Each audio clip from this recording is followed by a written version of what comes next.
Hey there, Cynthia with the Dinner Fix.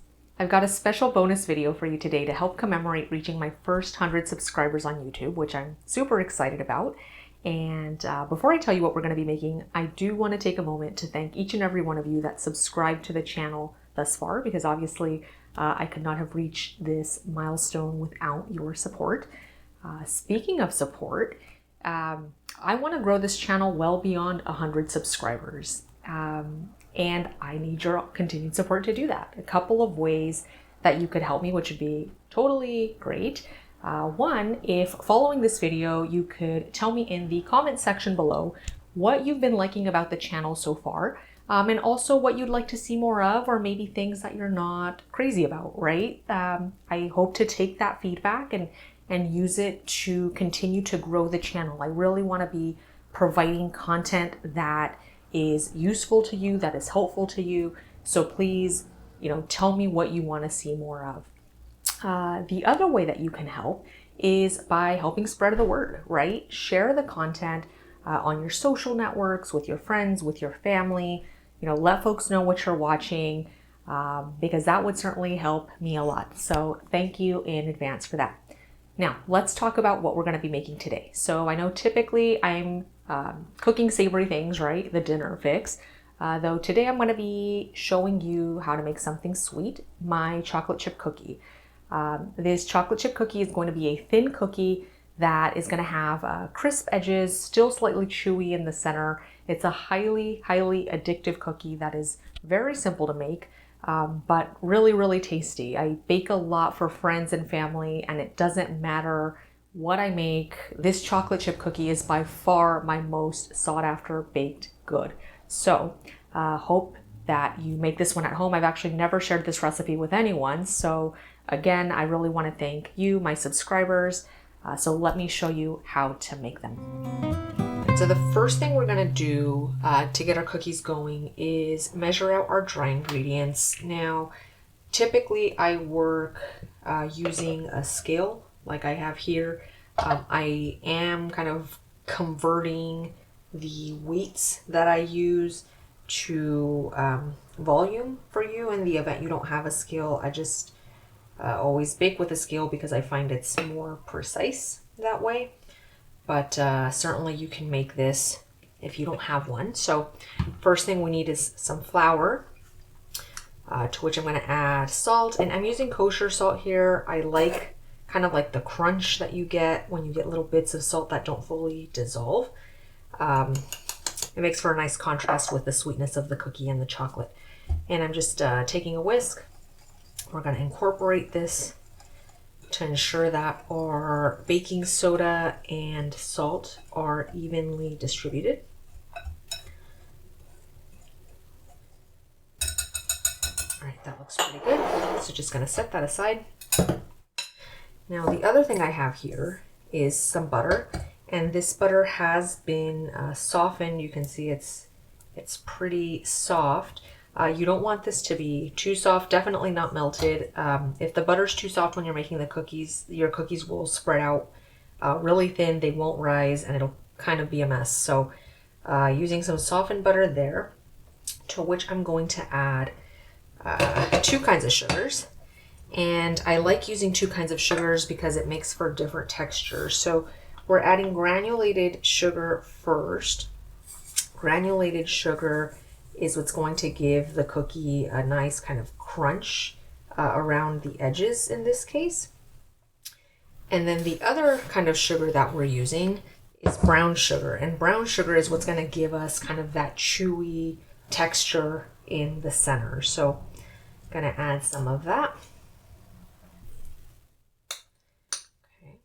The other thing we're going to need is some vanilla. And I have here, this is pure vanilla extract. We're going to add 2 teaspoons of this.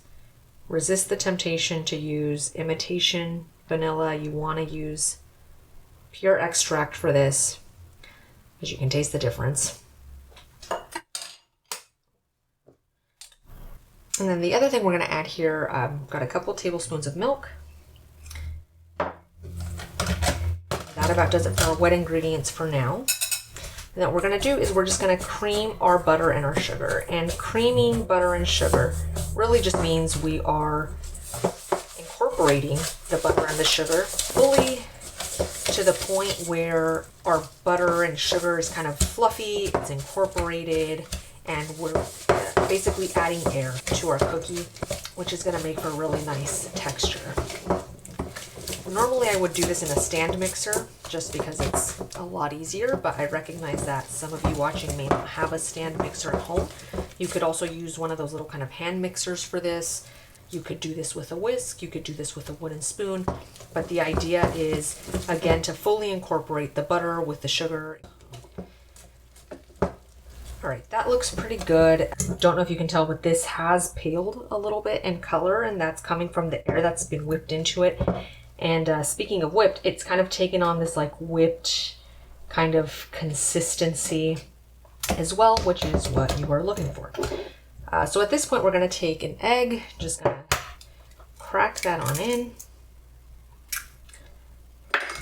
And we're just gonna incorporate that fully. Okay, it's nice and mixed in. And at this point, I'm gonna swap my whisk for a wooden spoon because we're about to add our dry ingredients and it's gonna get really hard to incorporate that flour using a whisk.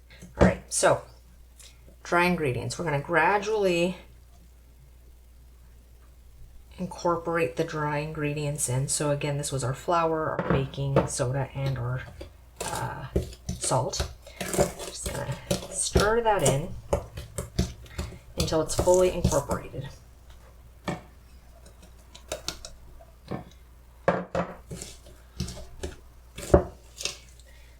So that looks pretty good. And then the final thing we're going to add, of course, chocolate chips, right? You can't have chocolate chip cookies without chocolate chips. And this is 6 ounces, which is about, half of like the standard size package you get in the store. And I'm just going to kind of fold this in. Oh, this smells so good already.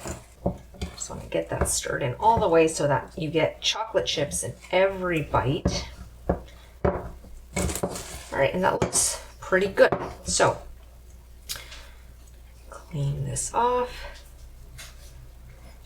Now what I'm gonna do is, as tempted as I am to just start baking cookies right away, I'm not gonna do that. You can see this dough's pretty soft. Kind of the secret to getting a perfectly round cookie is you actually wanna chill your batter for a little bit just so that it gets nice and firm. That ensures that you get a nice round cookie as opposed to like these oddly irregularly shaped cookies. So I'm just gonna cover this with plastic wrap. I'm gonna stick it in the fridge and I'm gonna let it sit there probably for like 30 to 45 minutes and I'll just kind of check it to see that it's firmed up.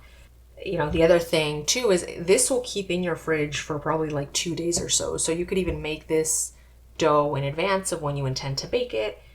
Just cover it with plastic wrap, keep it in the fridge, and then once you're ready to use it, portion it out and bake. All right, so our dough has been chilling in the fridge for quite some time. I actually left this overnight. You can see this is quite firm. So what we're gonna do at this point, I have here just a cookie sheet that I've lined with some parchment. Got a little scoop here. This is about a tablespoon size scoop. You don't need to use a scoop for this. I mean, you could use, a spoon to kind of scoop it out, but I like using a little scoop because it ensures even portions. And this is a little firm, but you kind of get the idea. So we're gonna just scoop this out. We're gonna do maybe 3 by 4, so get 12 to a sheet. And then these are gonna go into the oven. All right, so these are gonna go into a 350-degree oven where they're going to bake for about 14 minutes. And I will turn the baking sheet halfway through baking to ensure that they bake evenly. All right, so 14 minutes later, this is what comes out of the oven. You can see these are nice and golden brown. They've puffed up. They're kind of round, mostly round. Got a couple of regular shapes in there, but they will be just as delicious as the rest. So what I'm gonna do is I'm going to allow these to sit on the baking sheet for about 2 minutes to cool slightly, and then I'm going to transfer them to a cooling rack to finish cooling before we eat them. Now, one of the things I want to do, some of these I spaced a little close together, like this one here. I'm just going to come through. This is just a bench scraper, but you could use a spatula to do this. What will happen is as these cool, they're going to start to crisp up and kind of harden around the edges, and then it's going to be hard to kind of break them apart. So just kind of coming through here and separating those while they're still warm. But actually these, yeah, they've already started to firm up. So I'm going to go ahead and just transfer these. Oh, they're nice and soft. Yum, yum, yum. It smells so good in here. I'm just going to transfer these to a cooling rack.